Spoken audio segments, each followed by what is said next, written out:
Hello everyone, Radhe Radhe. आपका मेरे channel education कीड़ा 133 में स्वागत है।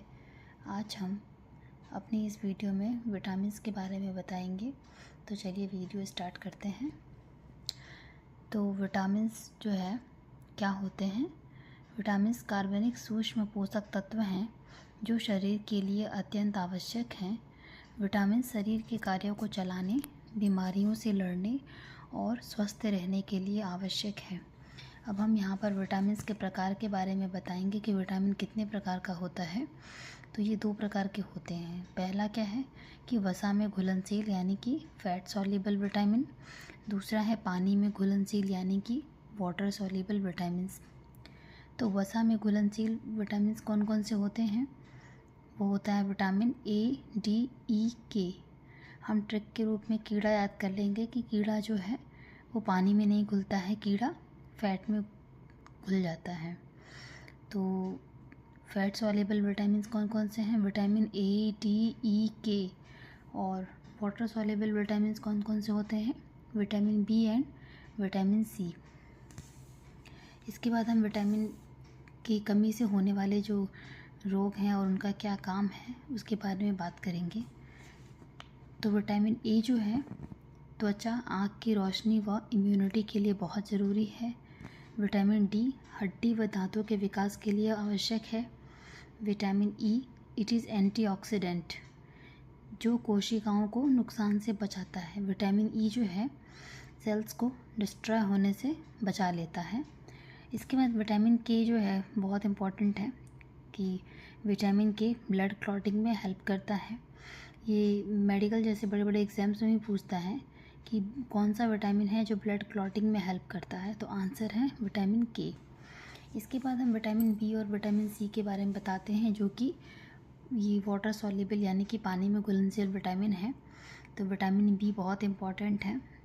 इसमें विटामिन बी1 जिसका रासायनिक यानी केमिकल नेम है थियामीन। फिर विटामिन बी2 इसका केमिकल नेम है राइबोफ्लेविन। विटामिन बी3 जिसका केमिकल नेम है नियासिन। विटामिन बी6 इसका केमिकल नेम है पायरिडॉक्सिन। विटामिन बी7 इसका केमिकल नेम है बायोटीन। विटामिन बी9 इसका केमिकल नेम है फॉलिक एसिड। विटामिन बी12 इसका केमिकल नेम है कोबालामिन। ये सब नर्वस सिस्टम के कार्य में हेल्प करते हैं और डब्ल्यूबीसी के निर्माण में हेल्प करते हैं। इसके बाद विटामिन सी जो है ये भी एंटीऑक्सीडेंट है। जिस तरीके से हमने विटामिन ई के बारे में बात किया था कि एंटीऑक्सीडेंट है, उसी तरीके से विटामिन सी भी एंटीऑक्सीडेंट है जो कि इम्यूनिटी में हेल्प करता है और घावों को ठीक करता है। तो हम अगर पूछते हैं कि वो कौन से 2 विटामिन है जो एंटीऑक्सीडेंट है, तो आंसर होगा vitamin E and vitamin C. इसके बाद हम विटामिन्स के केमिकल नेम के बारे में बात करेंगे। तो एक ट्रिक है, रथ पर एक टॉफ़ी, ये हम याद कर लेंगे। तो जो हमारे मेन विटामिन हैं जैसे vitamin A, B, C, D, E, K, इसका हमको केमिकल नेम याद करने में बहुत आसानी हो जाएगी। तो हम सिंबल मतलब एक से उसका सीरीज़ में याद करेंगे। वो सीरीज़ गड़बड़ नहीं होनी चाहिए। जैसे vitamin A, vitamin B, vitamin C, D, E, K. तो ये तो अल्फ़ाबेट्स में है ए, बी, सी, डी, ई, के। ये हमारा विटामिन हो गया। और हमारा जो ट्रिक है वो है रथ पर साइलेंट रहेगा एक टॉफ़ी। यानी विटामिन ए का केमिकल नेम क्या है? रेटिनॉल। विटामिन बी का केमिकल नेम है थायमीन। विटामिन सी का केमिकल नेम है एस्कॉर्बिक एसिड। विटामिन डी का केमिकल नेम है कैल्सीफेरॉल। विटामिन ई का केमिकल नेम है टोकोफेरॉल। विटामिन के का केमिकल नेम है फिलिक्योनॉन। अब हम एक चीज़ इसमें डिस्कस करेंगे कि विटामिन डी को हम सनशाइन विटामिन कहते हैं। ये बात ऑलमोस्ट सबको पता है कि विटामिन डी जो है वो को सूर्य की रोशनी में मिलता है और इसकी कमी से हड्डी और दांत कमज़ोर हो जाते हैं। तो ये याद रखेंगे कि सनशाइन विटामिन किसको कहते हैं? विटामिन डी को। अब कुछ इम्पॉर्टेंट पॉइंट्स हैं जिसके बारे में हम डिस्कस करते हैं। अब ये है कि दूध में कौन कौन से विटामिन होते हैं। तो दूध में विटामिन ए, डी, बी2, जिसका केमिकल नेम हमने इसके पहले बताया है कि इसका केमिकल नेम होता है राइबोफ्लाविन, और विटामिन B12 होता है। इसके बाद vitamin C and vitamin E is important for our skin.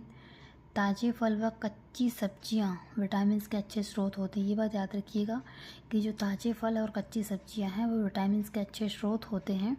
और अगर हम सब्जियों को पानी में पका देते हैं तो उसको पकाने की वजह से कुछ इम्पॉर्टेंट विटामिन नष्ट हो सकते हैं। तो जैसे अगर हम खाने लायक जो कच्ची सब्जियां हैं अगर वो खाते हैं तो हमें उससे अच्छा विटामिन मिलता है। इसके बाद हम बात करेंगे कि विटामिन डिस्कवर किसने किया था। तो विटामिन डिस्कवर्ड बाय सी फंक। सी फंक नाम याद रखिएगा कि इन्होंने ही विटामिन को डिस्कवर किया था। इसके बाद विटामिन डी के बारे में हमने बताया था कि ये सनशाइन विटामिन है। और इसके बारे में एक चीज़ और है कि ये एंटी कैंसर विटामिन है। तो अगर ये क्वेश्चन पूछा जाता है कि एंटी कैंसर विटामिन कौन है तो हम बताएंगे कि vitamin D is a anti cancer vitamin. इसके बाद जो सफ़ेद बाल और गंजापन आजकल बहुत लोगों के हो जा रहे हैं, तो ये हमें किसकी कमी से होता है। तो due to deficiency of vitamin B6। इसके बाद जैसे कि वायरस की स्टडी को हम वायरोलॉजी कहते हैं, बैक्टीरिया की स्टडी को बैक्टीरियोलॉजी कहते हैं, प्रोटोजोआ की स्टडी को प्रोटोजोलॉजी कहते हैं। इसी तरीके से विटामिन की स्टडी को हम विटामिनोलॉजी कहते हैं। और इसके बाद फिर vitamin present in golden rice. Golden rice में कौन सा विटामिन होता है। तो गोल्डन राइस में विटामिन ए होता है। तो चलिए फिर ये वीडियो हम यहीं पे ख़त्म करते हैं, और मेरे वीडियो को अंत तक देखने के लिए धन्यवाद।